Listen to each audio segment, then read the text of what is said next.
Organizers can often seek to attract them based on the sex appeal that they add to performances. The sex appeal is also used by the Marignense Secretariat for Culture in the promotional materials. So here we see this is an Indian dancer, and this basically, it's probably hard to read, but it says, "How beautiful my native dancer from the Terreiro, the religious house for Tambor de Mina or other Afro-Brazilian religions.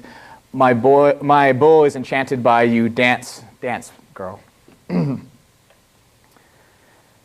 As a result of this tendency, I often heard humorous or exasperated comments in regard to the ever-shortening length of the India or Tapuia dancers' skirts, which were clearly made to show off their bundinhas. The incorporation of middle-class youth also has an effect on the development of sotakis, which are seen as inauthentic based upon their instrumentation and performance techniques. And this is often by other groups or by the public in general that they get criticism. Groups who perform the sotakis of orchestra or alternativa, which use brass, four-stringed banjos, and bass, electric basses, among other instruments considered foreign to traditional bumbo boy, are often singled out for this criticism.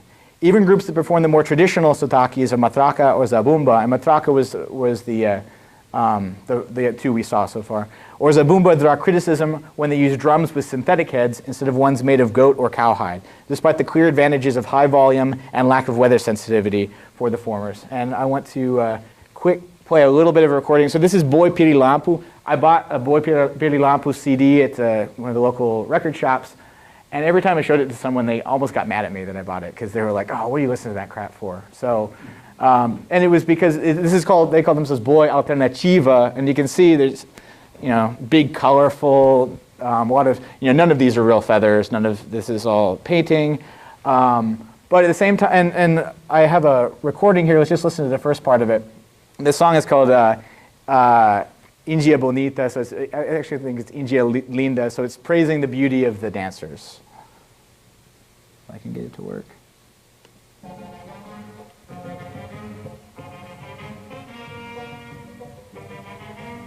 So you can hear the primary reasons they're criticized is the use of the brass, but you also have kind of things going more in the direction of other popular culture, like synthesizers and cavaquinhos, the little Brazilian four-stringed instrument that's used for samba.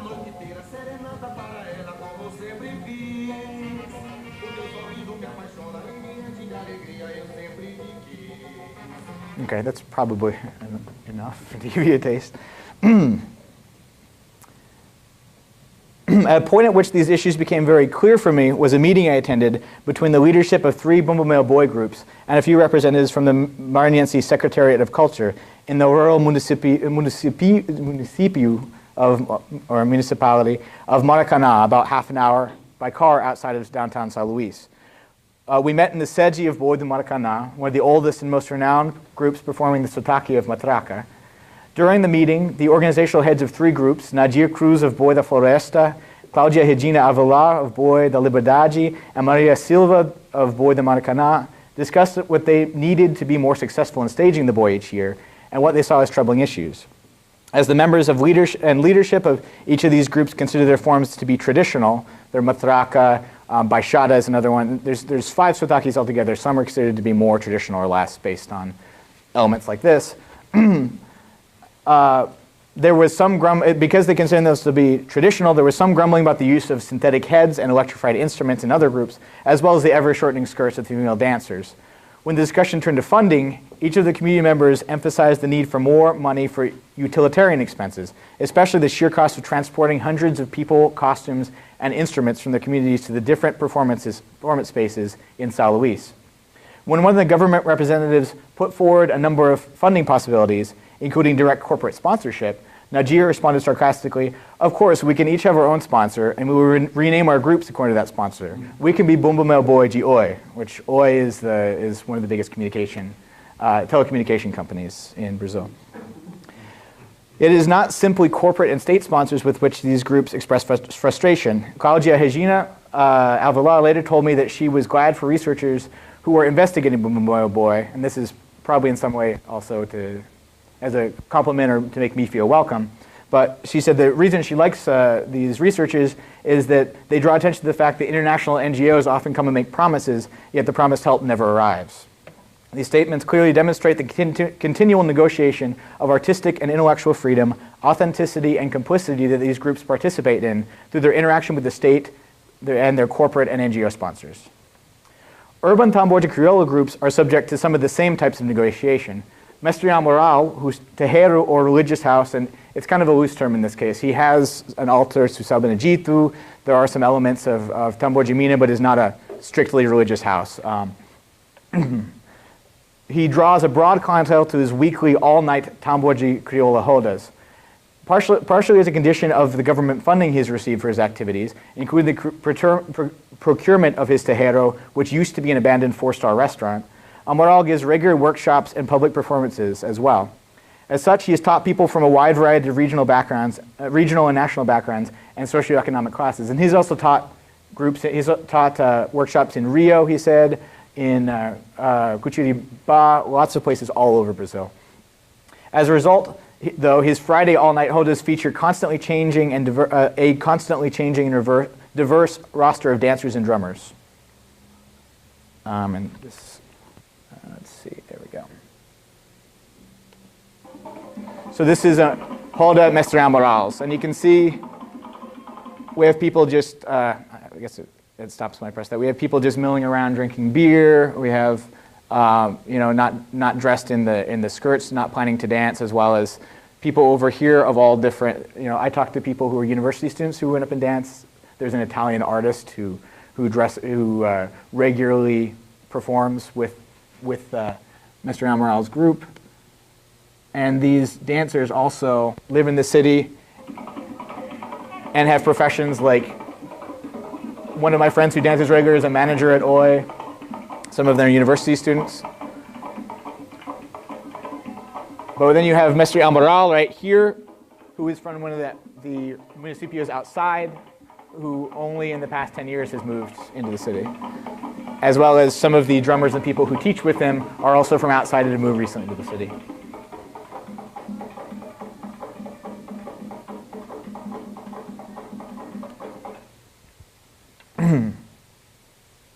Throughout the night, managers from telecommunication companies drum with agricultural laborers, and professional photographers and nutritionists dance with domestic servants and street artists.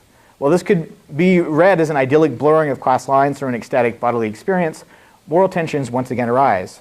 Speaking with participants at these events, I would regularly hear criticisms of the dress and dance of certain dancers. A common criticism was that young middle-class dancers, such as these here actually, were too sexual in their movements, turning a mildly sensual dance into an overt seduction. One veteran dancer told me that she saw some young women dancing with one eye looking over their shoulder, implying that they were looking for the next sexual tryst in the crowd while moving in the roda. Conversely, I heard regular criticisms of the groups which used the costume of the colonial Afro-Brazilian woman with turban. And you probably notice she's behind here, right? This dancer bears a striking resemblance to a baiana, which is the traditional depiction that comes from, from the popular music in the 30s through, and now is a staple of Rio samba schools. And in this case, we wouldn't call her a baiana because we're in Maranhão, but there's definitely this aspect of embodying this stereotype of an Afro-Brazilian woman. One evening, a woman expressed frustration to me that this was simply a representation, or maybe even misrepresentation, of what people would have worn in the past as their daily dress. Essentially, that this would be something someone would just be wearing, and then there would be a roda would open up and they would dance. And that in this instance, it was an essentializing trope. Yet at the same time, both of these elements are desirable for the government agencies, such as the Maranhense Tourism Board and Secretariat of Culture, which book groups like Mestre Amaral's for public festivals. The sexuality of the dancers, as well as their embodiment of folkloric imagery, serve as powerful attractors for tourist dollars, as well as government usage for political ends. This was evident in the installment of Governor Flavio Gino this January, which was preceded by a variety of performances of Cultura Popular, including local samba blocos, but particularly emphasizing Tamborja Criolla. And at the event, the free intermingling of cultural performers from the poor urban district of Oriente, which and the political elite of São Luís made obvious the discrepancy in wealth and education that marks the city, but also could be taken as a sign of the new governor's commitment to populist reform. As Gino has only been in office for 2 months, it is yet to be seen whether he will live up to his promise of doing and this is the group Tamboji Oriente at the Posse do Governadores, basically when in office this day. I'm blanking on the word. So basically, regardless of these, excuse me, I'm sorry. Okay, as Dino has only been in office for 2 months, it is yet to be seen whether he will live up to this promise of doing away with the oligarchy and corruption that marked the Sarni's long time in power. Regardless, from day one, Gino recognized the need to harness the power of Maranhense Cultura Popular in the form of one of its foremost manifestations, to establish his political bona fides. Another important element of interclass participation in Maranhense Cultura Popular is cultural appropriation, which I believe here is again serving as a means of maintaining cultural citizenship. As Conclini has pointed out, in the negotiations of the Popular, no one group, even the marginalized populations that position themselves or are conceived as culture bearers, can claim complete control over these performances. Middle-class musicians and artists, whether professional or amateur, also take up these Cultura Popular forms as their own. A good example is the band variously known as Grupo Afros here, or Afros Afrodicis as well, because they're mainly women, who incorporate elements of both Bumbo Meu Boi, Tambor and Tambor de Crioula, as well as other Maranhense and Northeastern cultural traditions into their music. I'll give you just a really brief taste of this. And you can see here it's...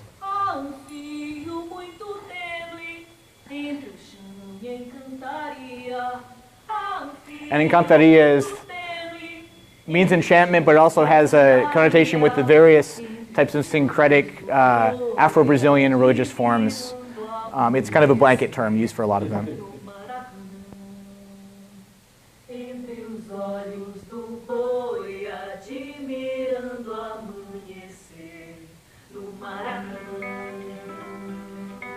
So you have the maraca and the matracas coming in, and it's all supposed to be kind of imitating a toada of Bumbo Meu Boi.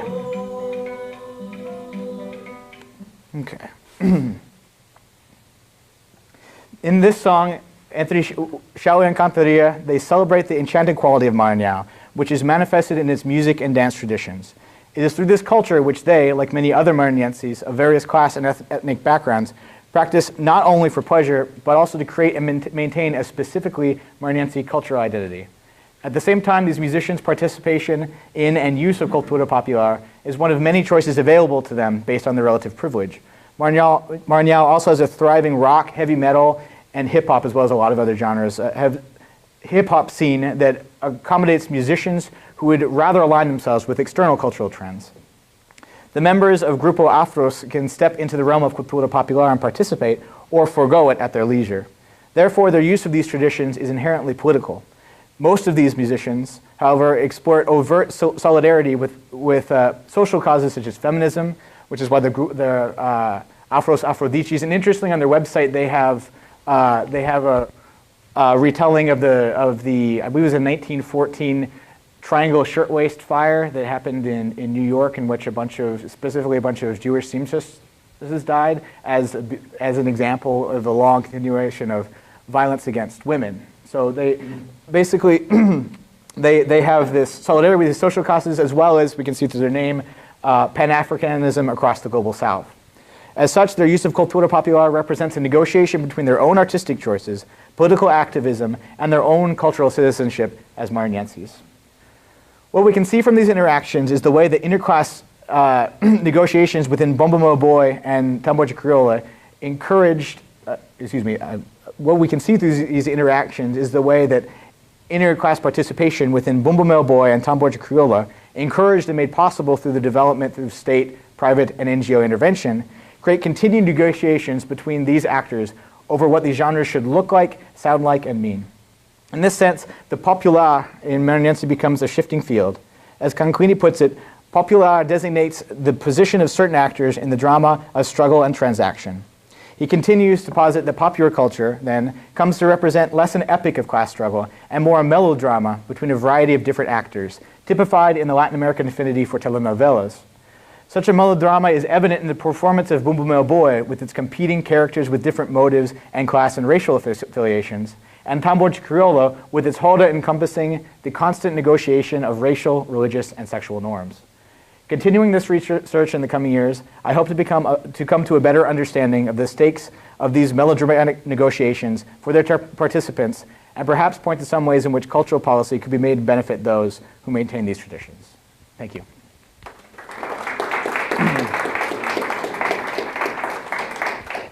Yes? Early in your talk, you mentioned about the figure of Portugal, or the race who then disappeared and sent to Morocco. What's the name? Sebastian. King Sebastian, Hey Sebastian. Yeah.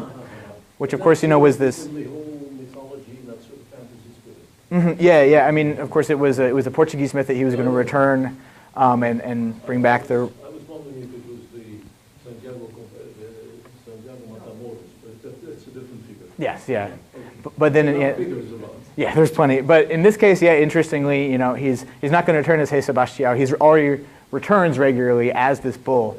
And actually, the myth terminates, and basically someone who is, the term is courageous enough, will face the bull. And people actually, you know, depending on their level of belief, or, you know, real belief or just belief as it's an important myth for Maranhense identity, maybe won't go to the Lençóis on Friday night because the bull is there, and it's a terrifying figure for them, as well as a kind of idyllic romantic depiction, because eventually someone will be brave enough to face him, will strike a blow on his forehead where the star is, and then a great ship will come out of the ocean and take all the money.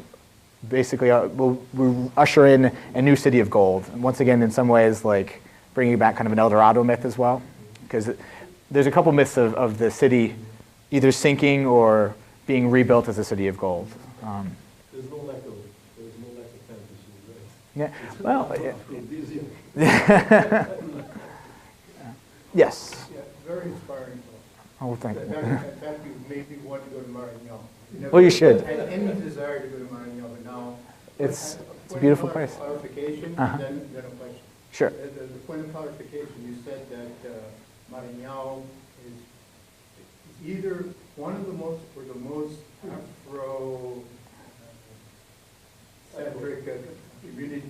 Yeah, But is it more than Bahia? Not more than Bahia. It's in the top. I was told by the. I mean, I should. It's it varies like what census you're looking at, but recently the census figures I saw, it was the 5th, I think. But of course that depends on who's defining themselves as Afro-Brazilian. But it's also, that's the thing that people say as well. So in that sense, it's kind of more important that. The question is, being a capoeirista, you know how much effort people have put into trying to translate capoeira etymology. Mm-hmm. Have you tried to do the same thing with the word bumba? It doesn't sound to be like a Portuguese word. No. It's usually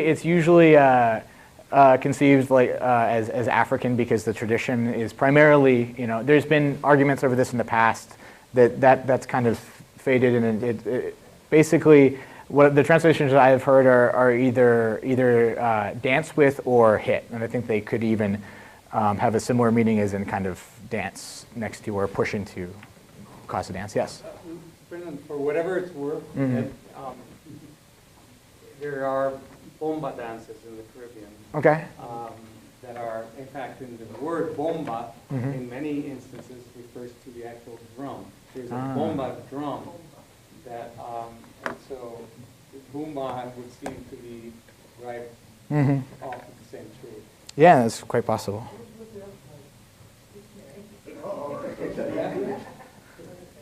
No, it just says, well, I like the interjection of what it says here. There's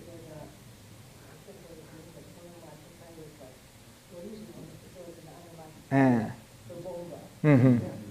But we know in our translation dictionary all the time. Yeah. Right. Yes, Lois.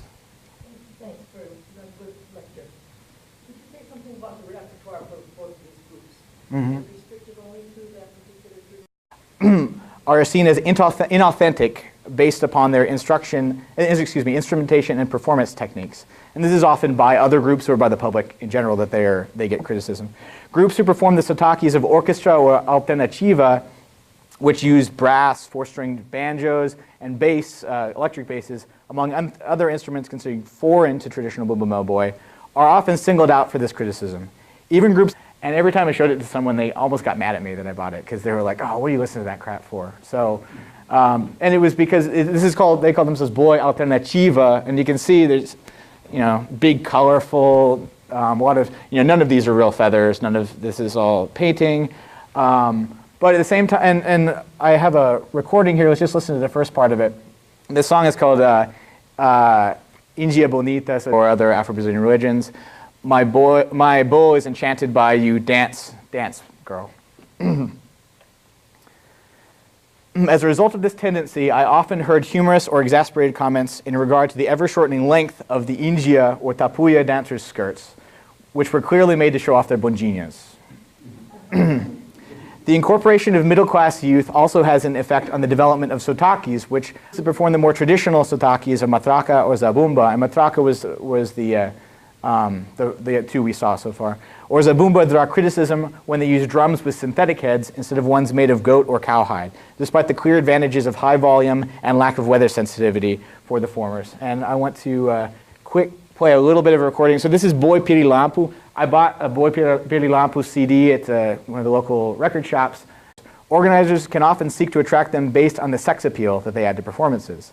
The sex appeal is also used by the Maranhense Secretariat for Culture in promotional materials. So here we see this is an Indian dancer, and this basically, it's probably hard to read, but it says, "How beautiful my native dancer from the Terreiro, or the religious house, for Tambor de Mina," or